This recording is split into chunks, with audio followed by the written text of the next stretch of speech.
Good afternoon, everybody. I am Logan here for the Log Show here on this beautiful Tuesday afternoon. Happy October, everyone. It is October 1st. Hello to everybody tuning in on the YouTube live stream or later in the day on YouTube, or you guys tuning in live here on WSJU Radio. And we had a doozy of a Sunday, to say the least. It was a very, very, very entertaining week. The Jets suffer a tough loss at home on Sunday to the Denver Broncos. Not only that, the Giants on Thursday honestly look impressive in their loss to the Dallas Cowboys at home.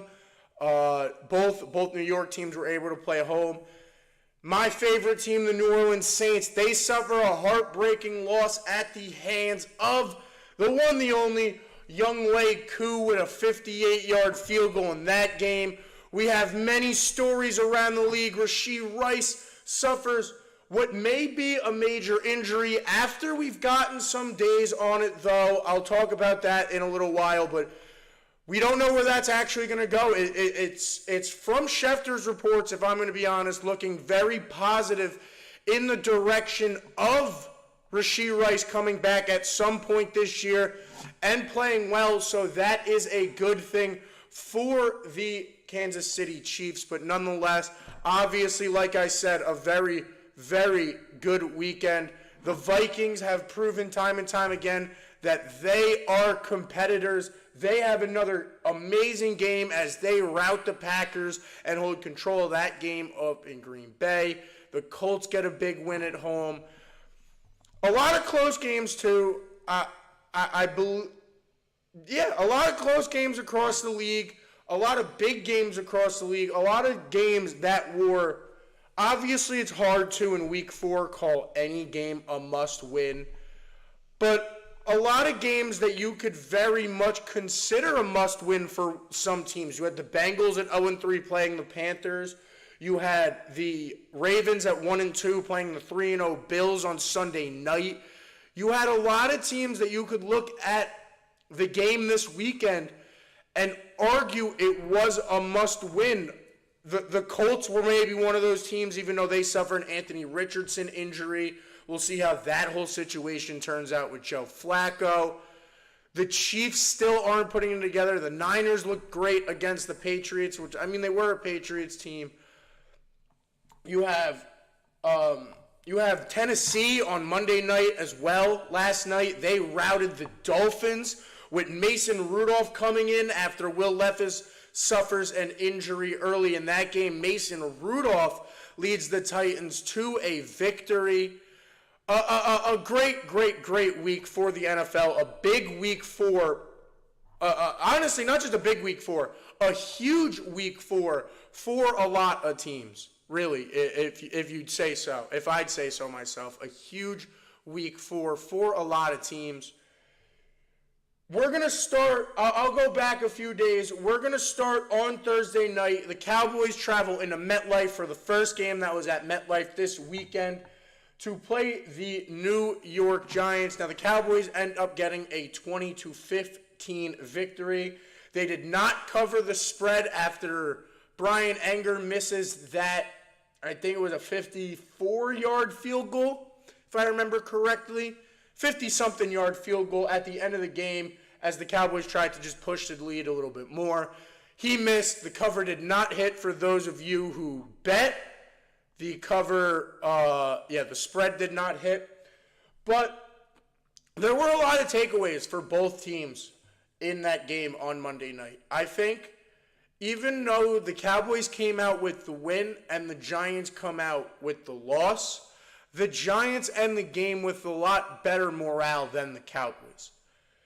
The Cowboys' offense seems very one-dimensional this year. They have no running attack at all. I mean, Rico Dowdle, I think you pronounce it, I believe is how you pronounce it. He had the majority of the carries for the Dallas Cowboys. He had 11 carries, only had 45 yards, but Nonetheless, you just see Zeke's back, but he hasn't gotten going. There's not much there with the Dallas Cowboys, in my opinion. It's just a one-dimensional offense.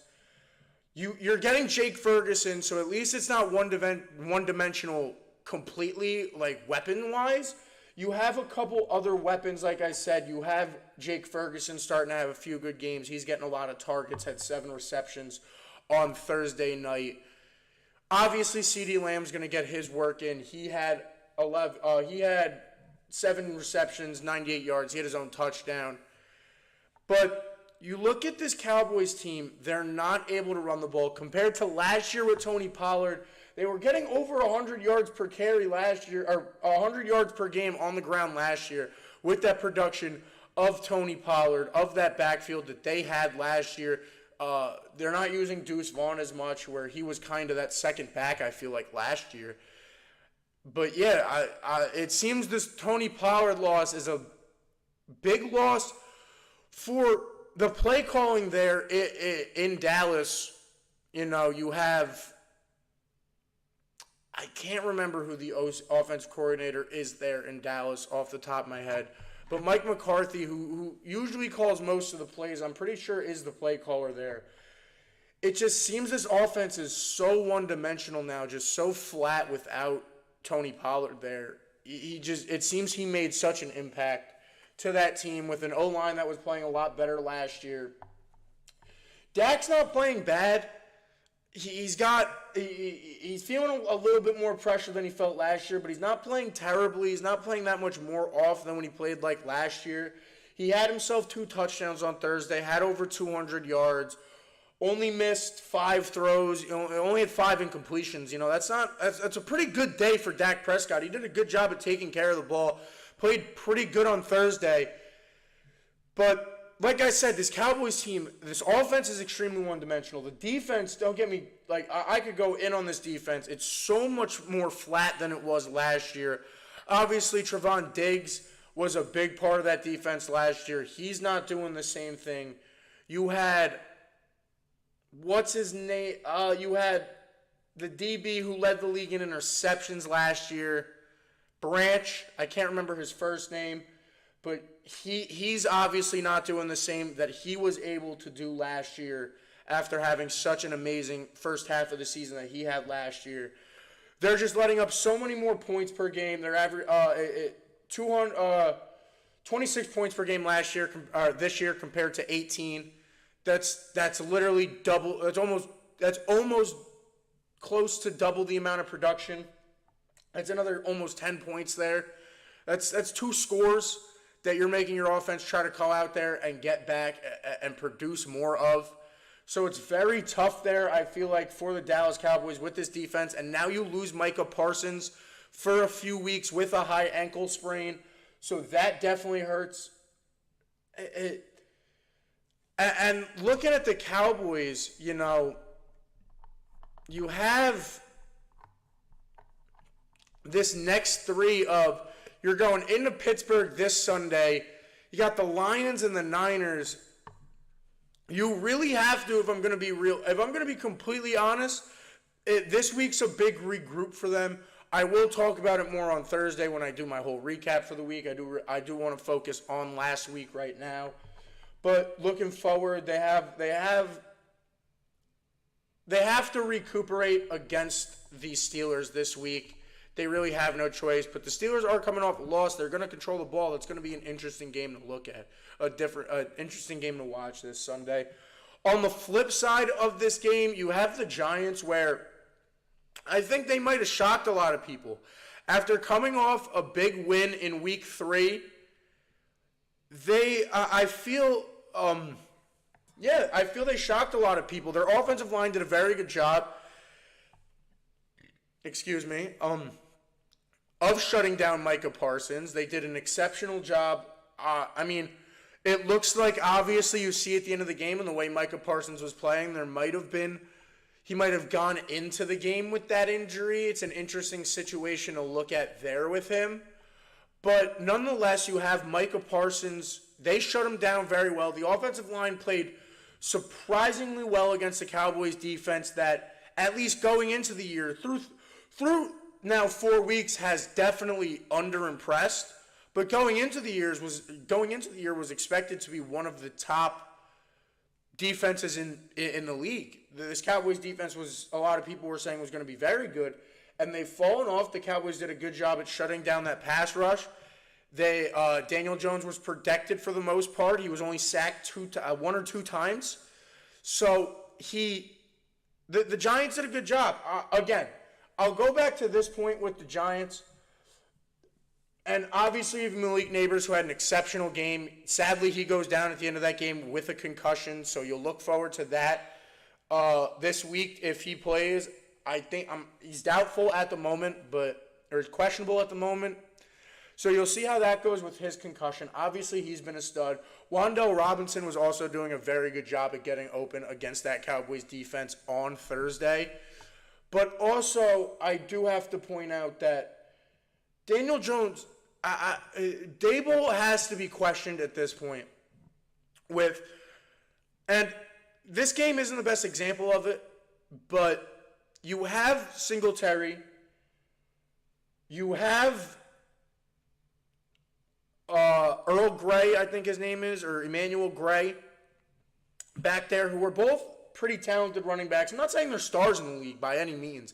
They're not Derrick Henry. That's not what I'm trying to say here. But they're good. Devin Singletary's been proven good. I mean, he didn't have a great game, only had 24 yards on 14 carries. It's only like a yard per carry. So, not a great day for Devin Singletary, but I don't think this offense is going to be successful and wins are going to happen if you have Daniel Jones throwing the ball, 40 times. They were playing from behind for most of the game, but I think that it was a better loss than I expected for the Giants this week.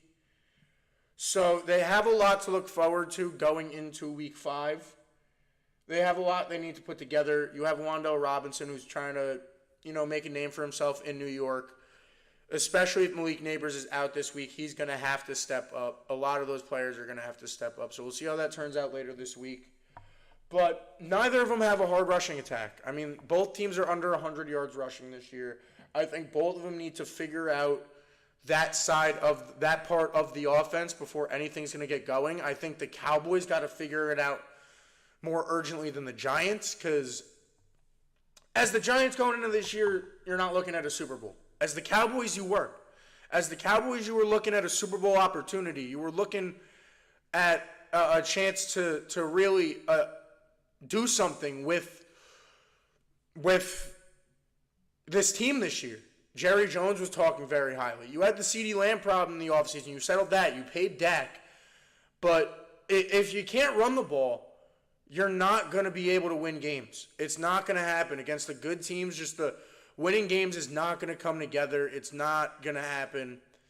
So it is what it is for the Cowboys right now, but I think they have to get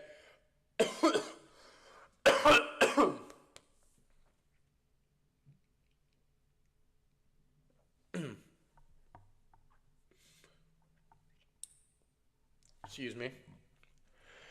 But whether it is Rico, whether it is Zeke,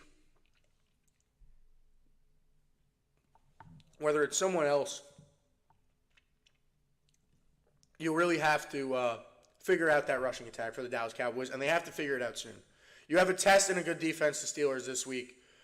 But like I'm saying, that's part of the ball you have to figure out. You can't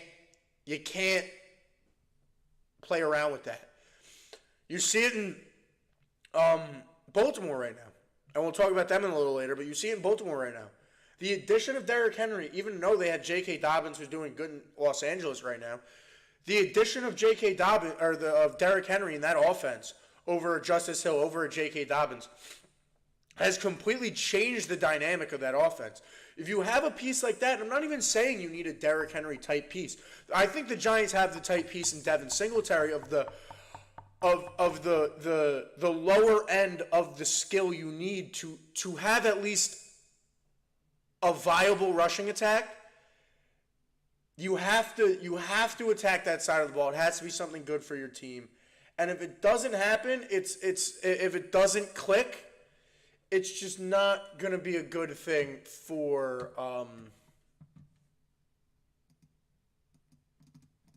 the Cowboys this year. Moving on though, moving on to the other team in New York, on to the New York Jets, who also played a home game this week against the Denver Broncos, and both two big losses by New York this week, two big situations. Neither of them are feeling great about themselves. The Jets are definitely not feeling good about themselves. On one of Barstool's podcasts, one of their guys said it the best. Jets fans arguably had the worst Sunday this weekend. You know, you had the terrible weather in MetLife. You drive all the way out there in the terrible weather, or you take the train out there. You go to Secaucus, you take the train out there to MetLife. Horrible weather. You sit out there in the rain, and you watch this offense just be flat and just have no rhythm to it and not click. And it's not something I've ever expected to see in an Aaron Rodgers offense by week 4. Usually Aaron Rodgers is very big on wanting rapport with his guys. He wants those types of big plays. He wants to attack and have good relationships with those receivers, with whoever he has in that receiving core. All the way back to his time in Green Bay, he was big like that. He was always big in those situations. So you look at the way that this Jets offense is looking. They have 13 penalties, a lot of false starts, a lot of illegal motions. A good handful of illegal motions were in there, and you have routes that they're running where it's just miscommunications. The receivers are stopping, and Aaron wants them to keep going, and stuff like that. Like, it's not necessarily that the Jets are playing poorly or anything like that. I just feel their offense has such a miscommunication for what's happening on the field, for his cadence, for everything. It's really tough. It really is. You get put in that situation as Aaron Rodgers. And a lot of people look at he wasn't at OTAs. There was a lot of that. But you got a lot of good pieces here on this offense. You have a very, very, very good defense who played pretty well. I don't even want to say, I mean, they played well. I can't even say pretty well. They played well. You know? Bo Nix had 60 total yards through the air and 3 yards on the ground. Bo Nix had 63 total yards. I mean, you had Jamal Williams, or not Jamal Williams. You had Jamal Williams, right? No, it's not Jamal Williams. I can't remember.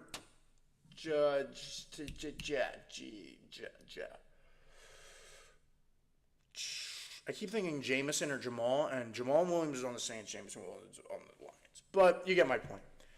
You have Javonte Williams. There we go. It clicked. It finally clicked. You had Javonte Williams back there. He had 77 yards. So, I mean, he had a solid day on the ground in the rain, which Breece Hall didn't really get going. You had Braylon Allen got going for the Jets.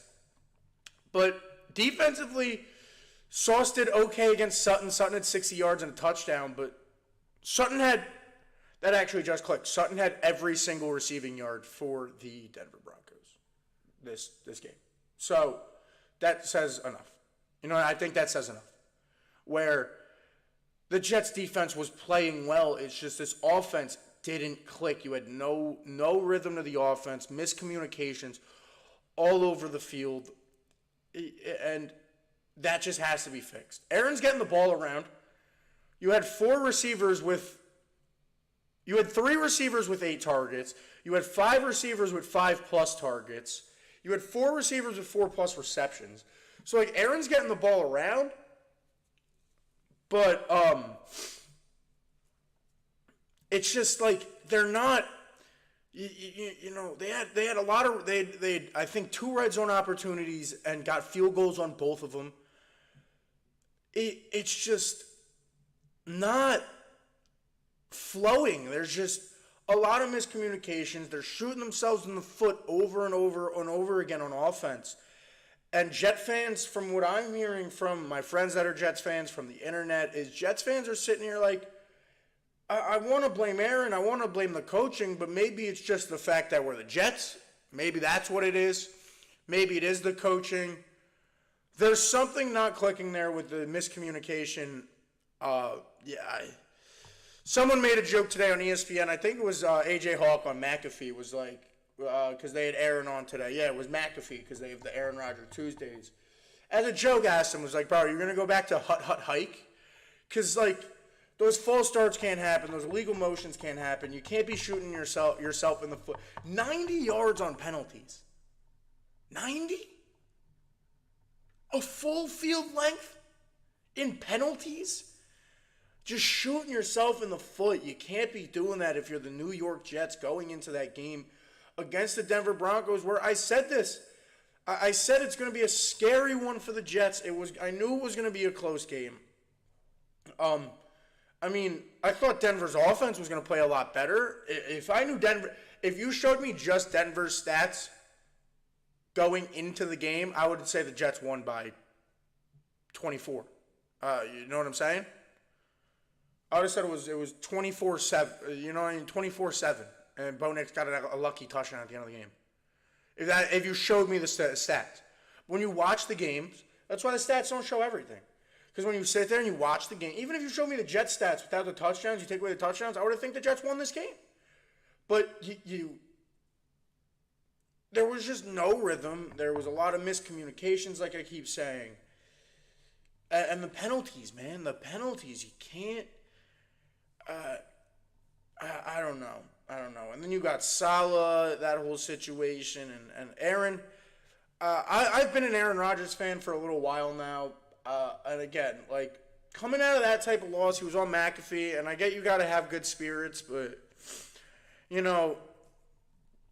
they're talking about who they're hugging, and, Robert Saleh's this type of hugger. And yeah, they did talk about the game a little bit, but outside of the miscommunications, that was the only thing that was really touched on. And I don't know. I think there might be an energy in this Jets locker room that's not the right energy. You know what I'm saying? There's something with the Jets that maybe it is the Jets. And I hate to say this to you, Jets fans, but there might be... The energy in the locker room seems off. It doesn't seem like the correct energy that you want out of Aaron, out of this locker room, out of... He didn't seem as mad as he usually does about losses. He didn't seem that he cared enough today. And I don't know, maybe I'm being overcritical, but you're sitting now at 2-2 if you're the Jets. And, you might have to start asking questions. You really do. 2-2 is not a panic button at all. But 2-3, now you're starting to ask questions. 2-3 is tough. 2-3 is real tough. I'll be honest. 2-3 is real tough.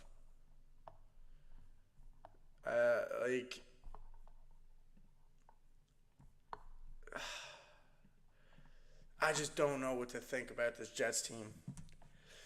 I talked about it a little bit on Denver's side. I love what I saw. I really do. I love what I saw on the side of Denver.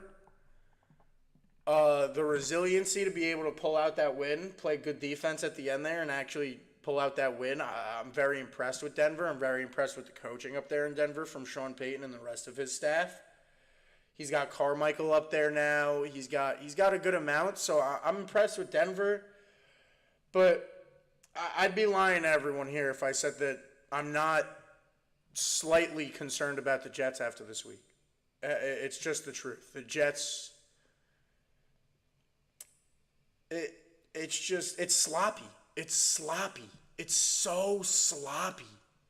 Nothing is clicking correctly, and it's just poor football on the offensive side of the ball. Maybe it's Hackett. I don't know. I really don't know, man. I really don't know. And now also going into this week, like they play Minnesota. Like you're going into Minnesota. You're going into 4-0 Minnesota, who's on a roll right now with Sam Darnold, with Justin Jefferson's on a roll. That defense is playing exceptionally well. Harrison Smith and all them back there play out of this world defense. You have what's his name up there coaching? I can't remember his name. Mike. No, it's Kevin McDonald. No.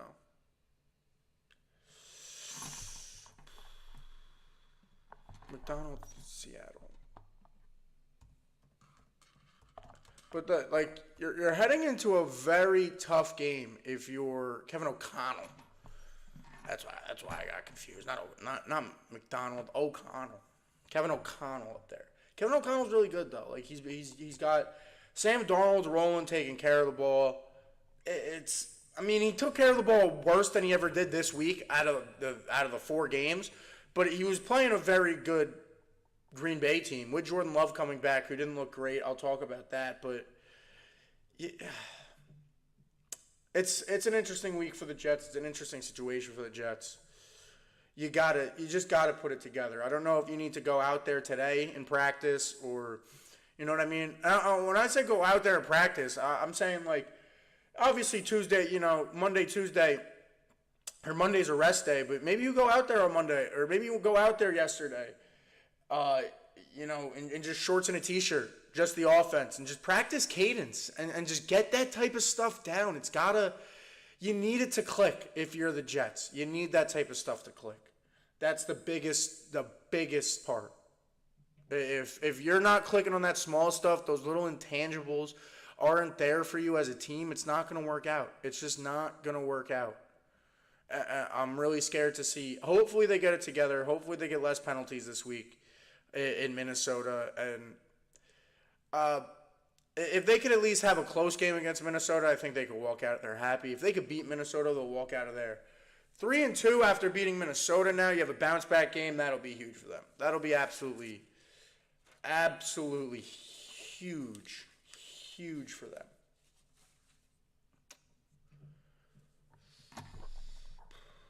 What else do I want to talk? What else happened on Sunday? What other big games were there? No, I'm joking. I know exactly what I'm going to talk about. I just want to pull it up right here.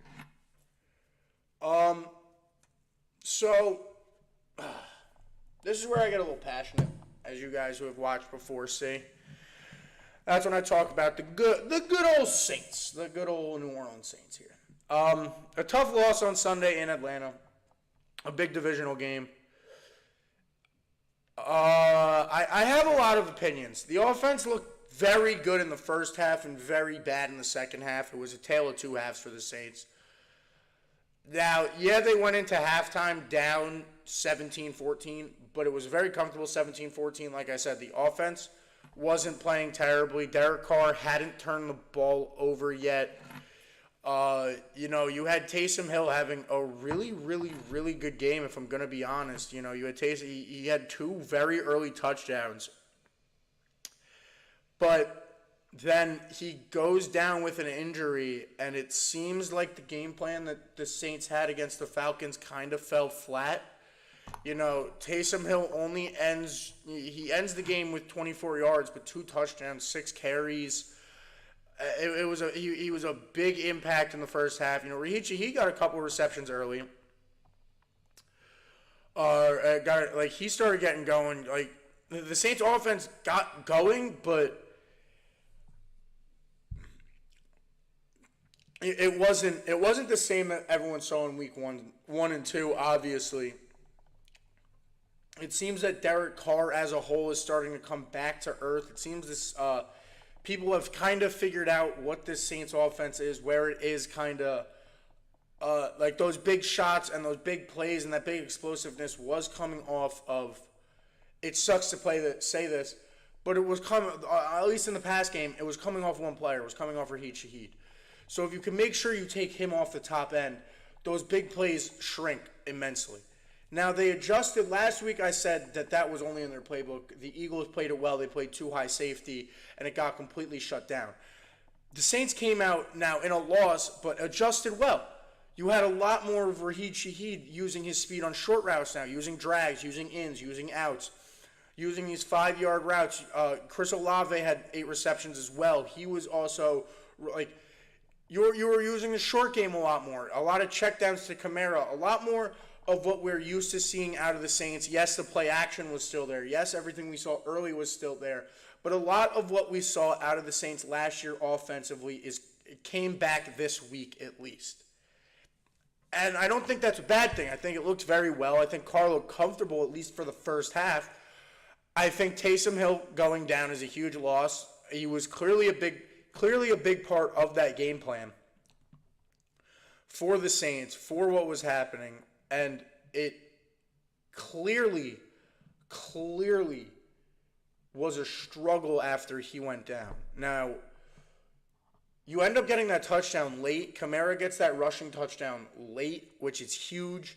You give Kirk Cousins a minute. Kirko goes crazy in Kirko time, I guess. I mean, I'm not even going to say that if Paulson Adebo doesn't decide to clothesline his receiver on that deep route, you know what I'm saying? Like, if at the end of the game, if Paulson Adebo doesn't get beat and decide to clothesline Darnell Mooney, they're not in field goal range in the first place for Young Ho Koo to hit that 58-yard field goal. Like, there were a lot of mistakes made by the Saints team and that Saints defense. A lot of young mistakes have been being made this year. Paulson Adebo specifically, that's like his 5th or 6th penalty this year. On a big play there, you can't be making that mistake if you are Paulson Adebo. It was just a rough outing, a rough look. But nonetheless, the Saints get a big win. The Saints suffer, a tough loss there. The offense seems to be falling back. I don't know. I do have a lot of questions going forward. Yeah, it'll be fun to see how good Atlanta is this week, especially with them playing Tampa Bay on Thursday. That'll be, in my opinion, a really fun game to watch. Saints, on the other hand, have a very tough game on Monday night against Kansas City, who just lost Rashid Shaheed, who will, obviously we'll talk about that, but the game against, you play Kansas City on Monday night, that's a tough game. You got to look very good. The offense or the defense has to be on point. You can't make a mistake. So, week 4, we're getting to that point where we're finding out who's real, who's not, who's in, who's out, who are these top teams in the league. And it seems like the Saints may have been pretenders to start the year. Who knows?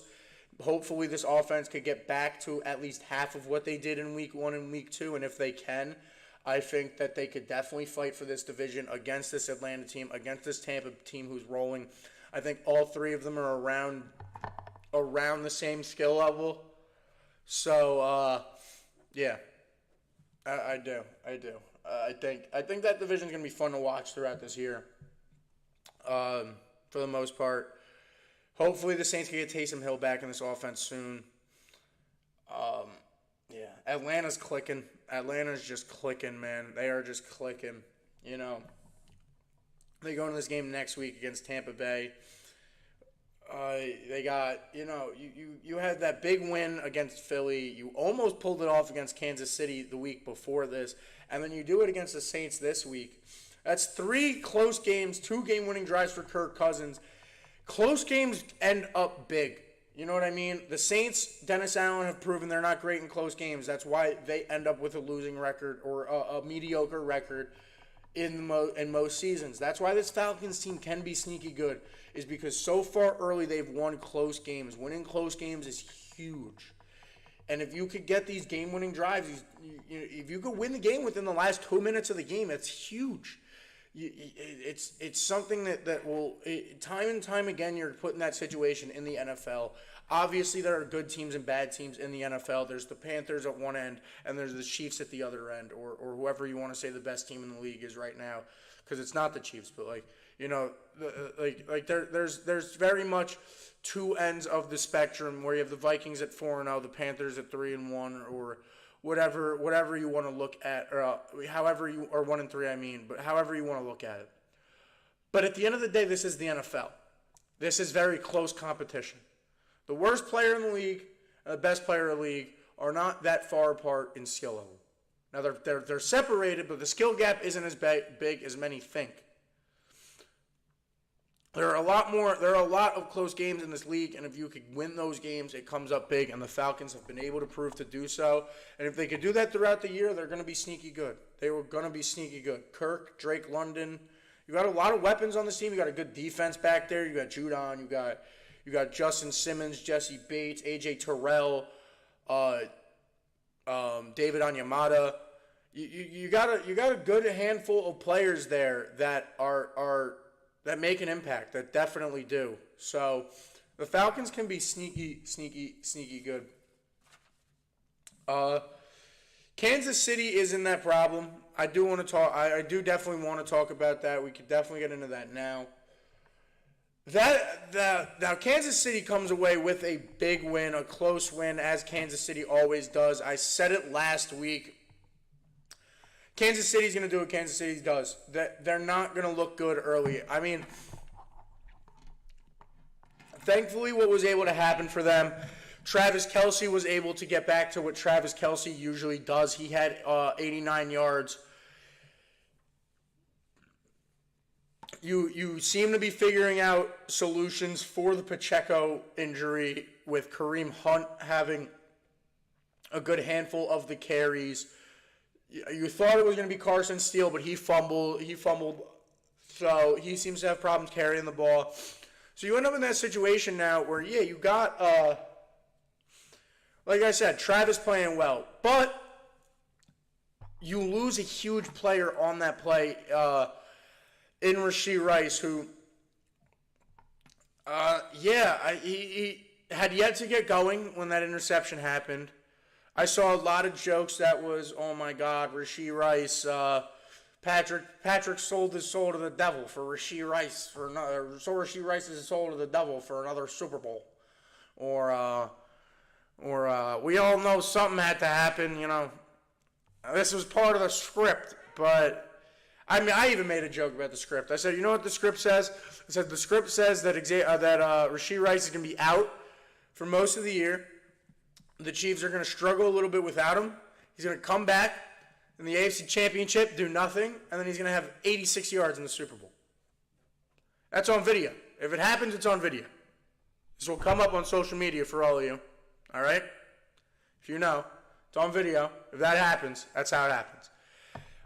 You have a lot of situations with that injury. Schefter said on his podcast today that they are getting further testing, which can be taken in different ways. It can be taken in the way as they're just taking as much precaution to know the extent of this injury. If it's just an ACL, because the way that Andy Reid talked about it after the game, or even at halftime, he goes, it doesn't look good. So, whether it's just an ACL, PCL, whether it's the whole knee, what is it? That could be one reason for the testing.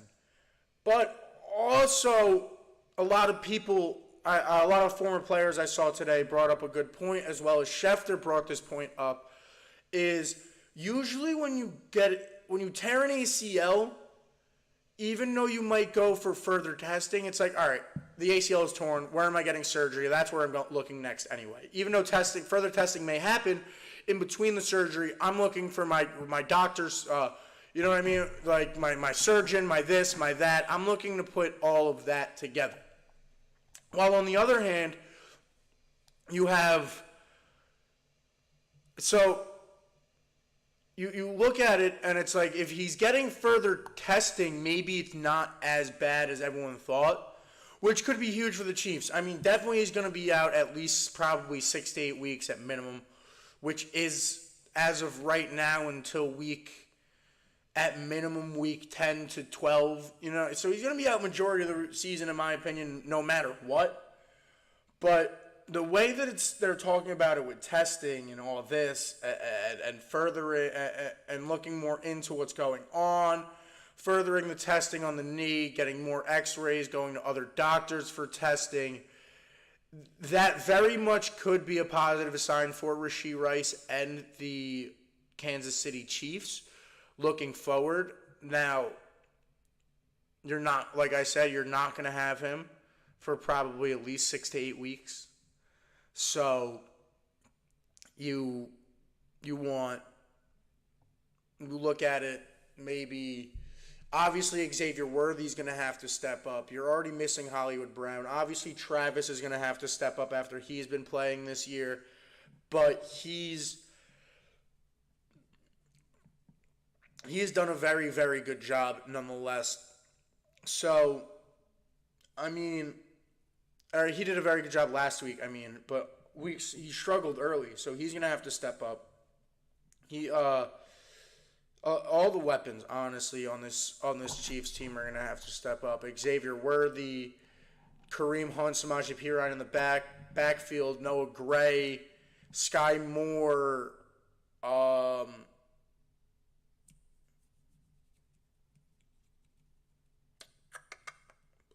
Sky Moore was who I was thinking of. I was getting confused with someone else. You got Watson there, Justin Watson. He's going to have to step up, at least for the next couple weeks, really. It's going to be big. And on the flip side of this game, when it comes to the Chargers, I'll be honest, I missed this game, so a lot of the film I watched was on Kansas City, was on Patrick Mahomes and how they looked, because a lot of people are saying, and I kind of agree, that they look like the worst 4-0 team there is. The Chargers, from what I saw from most of their film,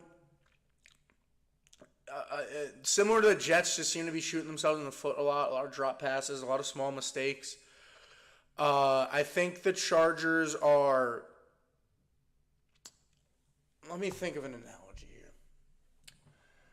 The Chargers kind of remind me of, for you, because I'm on St. John's radio, right? I'll put it this way, right? The Chargers are like Julian Champagny, for those of you who remember here at St. John's, in his senior season, where they're good, but I feel like it's a lot of raw talent. And Jim Harbaugh is going to be big for that, like Greg Popovich was when Julian got to the league. Or you look at an example I can make for a lot of people. I'll make this pop culture reference. It's a lot of potential. I don't know. I can't think of a good analogy, but it's a lot of potential here for this Chargers team. It's the girl in the early 2000s teen movie. You know what I mean? Where she's attractive, but she's just got glasses and pigtails on, so they act like she's an unattractive nerd in those teen movies. It's like that. This team is really good. It's really attractive. It is. It's just not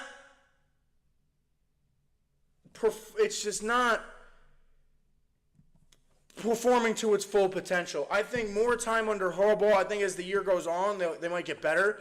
And I think I'll agree, we've been saying this for the Chargers for 3-4 years now? So, I could be completely wrong. I really could. I'm not going to lie. I could be completely wrong. But J.K. Dobbins proved earlier this year that he could be really good. Ladd McConkey is a good tight end. Quentin Johnston, Joshua Palmer, it's a lot of raw talent. It's a lot of raw talent. Obviously, Herbert. But I don't know. It seems it could be the same story. It could. I really want to go all in on the Chargers now that they have Harbaugh there, and they added a few more pieces, and it seems to be a whole new regime there. But from what I've seen through 4 weeks, it scares me that they might be stuck. They might be stuck in the same cycle, that same little over and over and over and over again of just not clicking. Of just not fully reaching the potential of Herbert, of these receivers, of Dobbins, of that defense, of the team. The team could be really good. I'm not saying division winners, but I'm saying they could be a wild card team. They should be able to compete with Kansas City. Also, back to Kansas City, I completely forgot to bring this up. You have an interesting situation here with this receiving core. You have the trade deadline coming up as well. So, you have a lot of potential there. There's rumors Devontae Adams is available, but I doubt the Raiders go in division there. Schefter threw Adam Thielen's name out there. Deontay Johnson. A lot of good receivers on the Cardinals could get moved. Maybe Hopkins wants out of Tennessee. That could be an option. So maybe that's something like that happens in Kansas City. Thielen in Kansas City, I'd love. Obviously, I love the idea of like Nuke or like one of those dudes who or like a Devontae, one of those dudes who is or formerly was like a top 3 receiver in the league. But Thielen, the way Thielen runs routes there, or Deontay Johnson could be explosive there too. I like both of those Panthers receivers getting traded to Kansas City if they want to look there. If they want to look there, I like it. It's a very, very, very interesting situation. It really is. But yeah.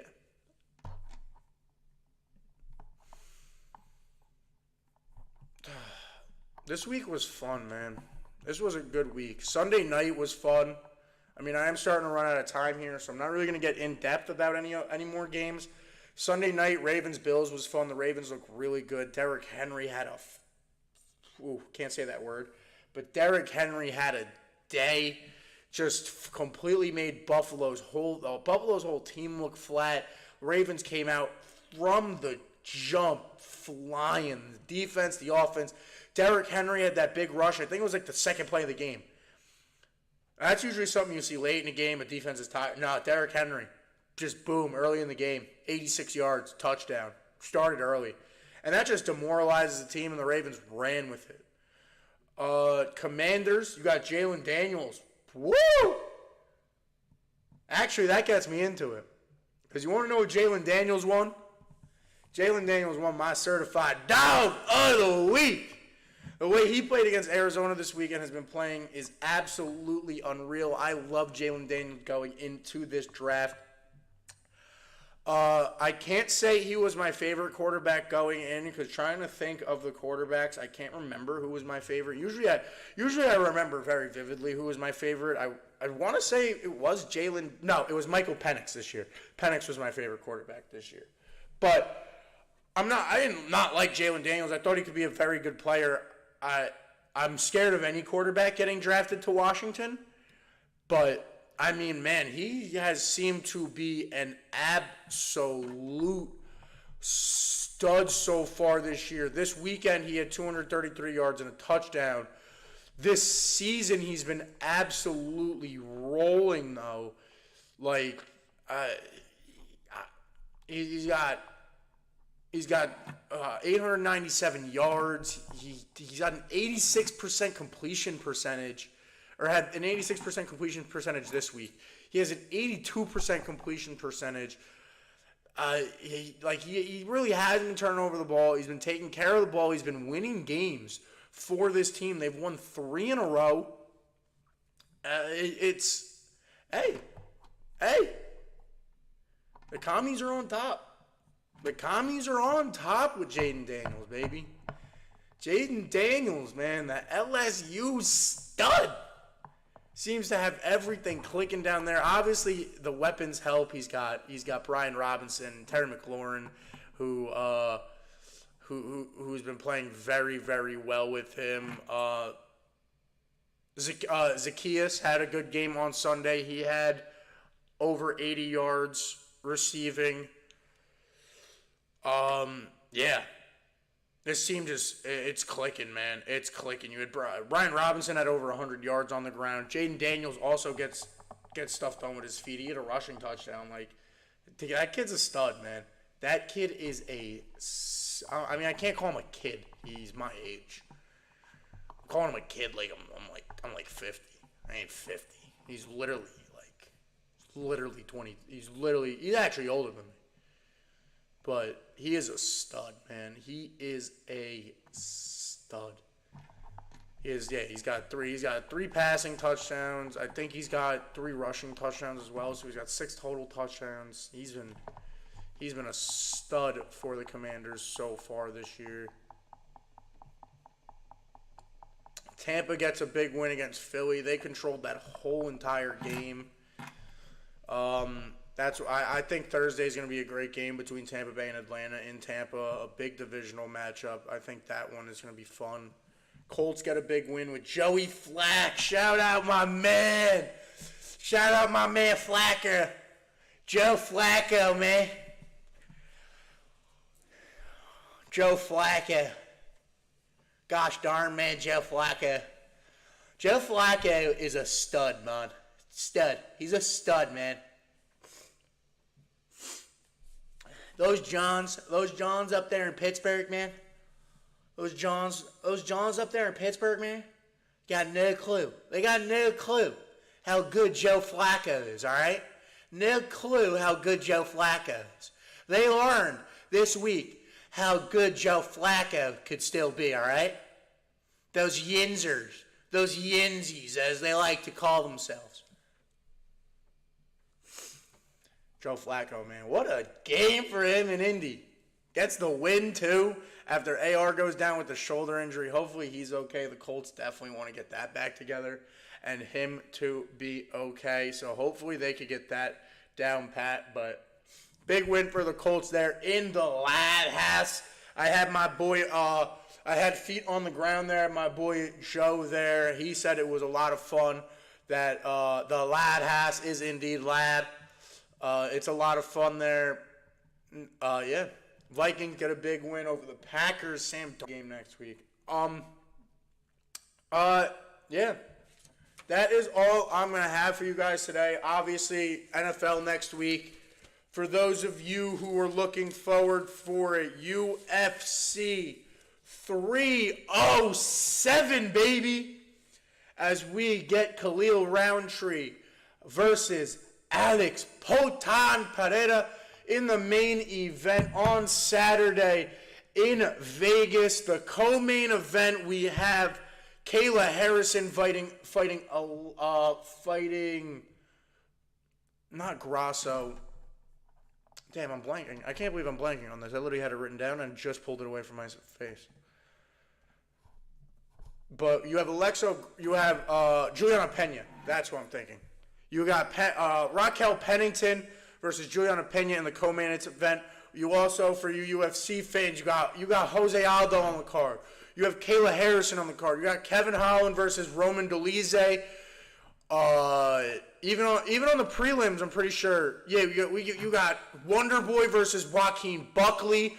Sadly, the Aljo fight, if I remember correctly, did get called off due to injury, but nonetheless, still a very entertaining event for 307 this weekend in the UFC. So you guys definitely tune into that. We will get a preview of that on Thursday.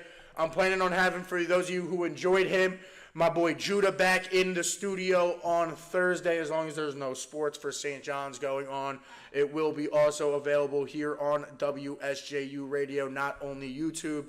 But if not, it will only be on, if there is a game, just so you guys know, if there is any sporting events, Tuesday or Thursdays, around this time for St. John's, I will only be on YouTube those days.